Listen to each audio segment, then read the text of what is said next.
আপনারা জানেন ২৬-এর আগে বাড়ি বাড়ি সমীক্ষার কাজ করছে রাজ্যের শাসক দল, কিন্তু বাড়ি বাড়ি সমীক্ষার আড়ালে কোন কুচক্রান্তের জাল? ক্যানিং এর একটি খবর আপনাদের জানাই। বাসন্তীতে এক মহিলার গ্রেফতারিতে উঠেছে প্রশ্ন। অভিযোগ, ধৃত মহিলা নাকি বাড়ি বাড়ি থেকে তথ্য সংগ্রহ করে দিল্লি পাঠাচ্ছিলেন।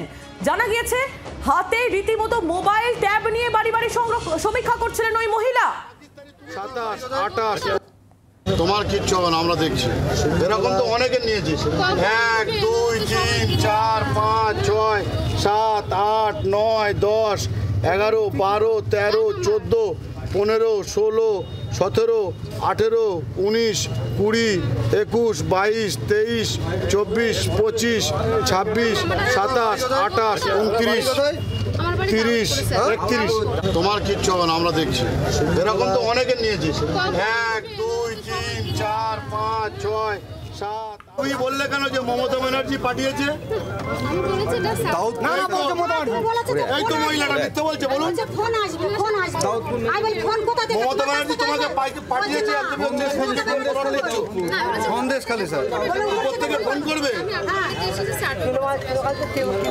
কে বাংলাদেশি, কে পাকিস্তানি, তুমি ঠিক করার কে? তুমি ঠিক করার কে? তুমি ঠিক করার কে? কে ভারতবর্ষের নাগরিক, তুমি ঠিক করবে? আমরা পুরো বিষয় নিয়ে জানবো, কথা বলবো। প্রসেনজিৎ সর্দার এই মুহূর্তে আমাদের সঙ্গে রয়েছেন, আমাদের প্রতিনিধি সরাসরি। প্রসেনজিৎ, যে মহিলাকে দেখে তৃণমূল নেতা মন্টু গাজীর সন্দেহ হয়, তার যে প্রশ্নের প্যাটার্ন, সেগুলোও তো যথেষ্ট সন্দেহের অবকাশ রাখছে। এই ধরনের প্রশ্ন কেন এবং এই সমীক্ষা কিসেরই বা জন্য? কি খবর পাচ্ছ বিষয়?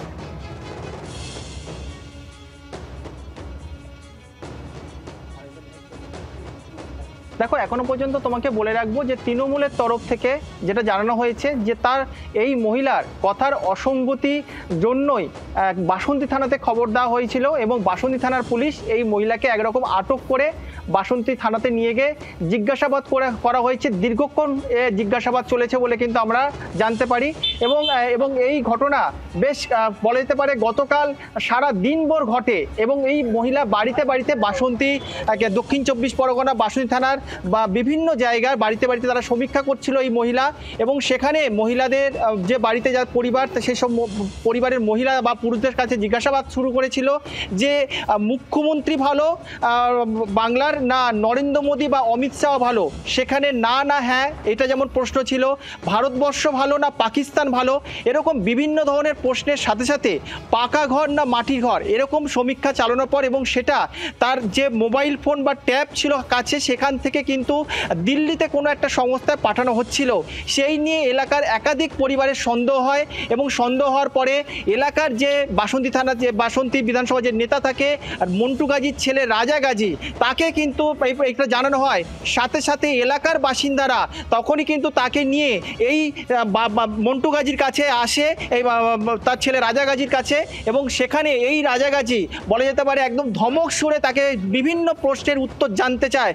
সেখানে উত্তর কিন্তু এই মহিলা দিতে পারেনি। এরপরে কিন্তু বাসন্তী থানার পুলিশ তাকে একরকম আটক করে নিয়ে যায়। তার ফোন ঘাটা হয়, তার ট্যাপে যে ডেটাগুলো সংগ্রহ করা হচ্ছিল, কেন দিল্লিতে পাঠানো হচ্ছিল, কোন সংস্থায় পাঠানো হচ্ছিল, বিভিন্ন একাধিক প্রশ্ন থাকে, সেগুলো পুলিশ প্রশাসন যাচাই করার পর আমরা যেটা জানতে পেরেছি, ক্যানিং এসডিপিও বা বাসন্তী থানার ওসির কাছে তারা যেটা জানিয়েছে, একটা প্রাইভেট সংস্থা যাদের যাদবপুরে একটা অফিস আছে, এই ভোটের সমীক্ষার জন্য তারা সমীক্ষা করছিল কিনা বা কোনো রাজনৈতিক সমীক্ষা করছিল কিনা সেটা কিন্তু প্রশাসনের তরফ থেকে জানানো হয়নি। তবে একটা সমীক্ষা চালাচ্ছিল, যার এই মহিলার বাড়ি ছিল উত্তর ২৪ পরগনার এলাকাতে, তার বাড়ি ছিল সন্দেশখালীতে।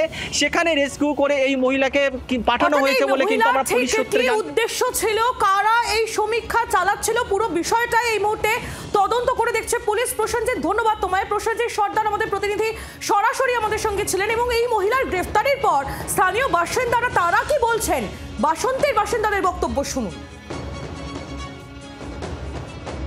আমরা বলছি সাথে করতে, কিসের সাথে? ঘরে ঘর ঘরে নিয়ে জলটা করছে, এরকম সাথে করছে। মানুষটা খারাপ না ভালো? উনি বলে দিচ্ছে খারাপ, আমি বলছি খারাপ। মোদি সরকার খারাপ না ভালো, উনি বলছে খারাপ, আমি বলছি খারাপ। বলে জোরে বলো, আমি আসতে বলছি, বলছে তুমি ঝিমিয়ে গেছে কেন, জোরে বলো। পাকিস্তান আসতে বল, খারাপ না তুমি কে? মোদি ভালো কি খারাপ তুমি কে জিজ্ঞেস করা? বলেছে পাকিস্তান খারাপ না ভালো, তা আমি আসতে আমি চুপ করে থেমে গেলাম, বলে ঘুমে গেল। তোমার এইগুলো কে জানার অধিকার দিয়েছে? আমরা বিষয় নিয়ে কথা বলবো। এই মুহূর্তে বিজেপি নেতা রাহুল সিনহা আমাদের সঙ্গে রয়েছেন টেলিফোন লাইনে। রাহুল বাবু, এক মহিলা তাকে পাকড়াও করেছেন তৃণমূল নেতা মন্টু গাজী। দক্ষিণ চব্বিশ পরগনার কথা বলছি, তিনি রীতিমতো সার্ভে করছিলেন এবং সেই সার্ভের তথ্য তিনি নাকি দিল্লিতে পাঠাচ্ছেন।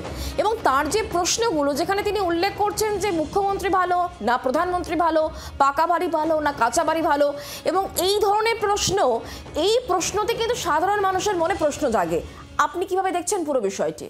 না, বিষয়টা তদন্ত করে দেখা দরকার যে কোথা থেকে উনি এই সার্ভে করছেন, কেন করছেন, কাদের জন্য করছেন, কোথায় পাঠাচ্ছেন। এই বিষয়ে পূর্ণাঙ্গ তদন্ত করার পরই তারপরে এই বিষয় নিয়ে কোনো মন্তব্য করা উচিত। আমি মনে করি যে এর সূত্র ধরে শেষ পর্যন্ত যাওয়া উচিত। ধন্যবাদ আমাদের সঙ্গে টেলিফোন লাইনে থাকার জন্য। বিজেপি নেতা রাহুল সিনহা তিনি আমাদের সঙ্গে ছিলেন টেলিফোন লাইনে। তবে সমীক্ষার আড়ালে কি চলছিল তা নিয়ে ইতিমধ্যেই কিন্তু প্রশ্ন উঠছে। ক্যানিংয়ের বাসন্তীতে এই ঘটনাকে কেন্দ্র করে চাঞ্চল্য। পুলিশের জালে এক মহিলা, বাড়ি বাড়ি ঘুরে সমীক্ষা করছিলেন এই মহিলা, এবং সেই মহিলাকে হাতে নাতে পাকড়াও তৃণমূল নেতার। তৃণমূল নেতা দেবাংশু ভট্টাচার্য এই মুহূর্তে আমাদের সঙ্গে রয়েছেন। দেবাংশুর সঙ্গে কথা বলে। দেবাংশু, এক মহিলাকে পাকড়াও করা হয়েছে, তৃণমূল নেতা, স্থানীয় তৃণমূল নেতা, তিনি পুলিশের হাতে তুলে দিয়েছেন ওই মহিলাকে, যার বিরুদ্ধে অভিযোগ যে তিনি থানায়, তিনি স্থানীয় বাসিন্দাদের কাছ থেকে বাড়ি বাড়ি ঘুরে তথ্য সংগ্রহ করছিলেন এবং তার প্রশ্নগুলো খুব উল্লেখযোগ্য। ভারত ভালো না পাকিস্তান ভালো, অমিত শাহ ভালো না মুখ্যমন্ত্রী ভালো, পাকা বাড়ি ভালো না মাটির বাড়ি ভালো, এই ধরনের বিভিন্ন তথ্য সংগ্রহ করে সে নাকি দিল্লিতে পাঠাচ্ছিল, এমনই অভিযোগ তার বিরুদ্ধে। কিভাবে দেখছেন, কি বলবেন ভোটের আগে এই ধরনের ঘটনা? দেখুন, সাধারণ সমীক্ষা তো কেউ করতেই পারেন, তাতে তো আপত্তি নেই। আপনারা টিভি চ্যানেলও বহু সময় বহু এজেন্সিকে দিয়ে সমীক্ষা করান, বিভিন্ন রাজনৈতিক দলেরও সমীক্ষা চলে, সেক্ষেত্রে পলিটিক্যাল ফিগারদের নিয়ে কোশ্চেন করা হবে, এটা ন্যাচারাল। কিন্তু এক্ষেত্রে সন্দেহজনক বিষয়টা হচ্ছে ভারত ভালো না পাকিস্তান ভালো, এই প্রশ্ন ভারতের নাগরিকদের কেন করা হবে?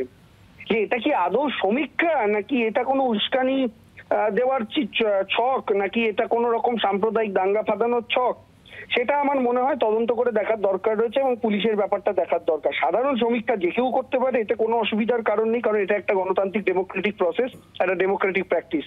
কিন্তু তার মধ্যে ভারত ভালো না পাকিস্তান ভালো এই ধরনের প্রশ্ন করা মানে এটা একটা সন্দেহ জাগে। তো যারা লোকাল মানুষ, তাদের সন্দেহ হয়েছে, তারা ধরেছেন, বাকিটা পুলিশের হাতে। যদি তারা জেনুইন কোনো জায়গা থেকে হন, সেটা পুলিশ তদন্ত করে দেখবে। জেনুইন জায়গা থেকে হলেও ভারত ভালো না পাকিস্তান ভালো এই প্রশ্ন ভারতের নাগরিককে করা মানেই তো তার নাগরিকত্ব বোধ, তার দেশপ্রেমকে অপমান করা। একেবারে দেবাংশু, ধন্যবাদ। বাংলার আওয়াজ, বাঙালির আবেগ, জি 24 ঘন্টা।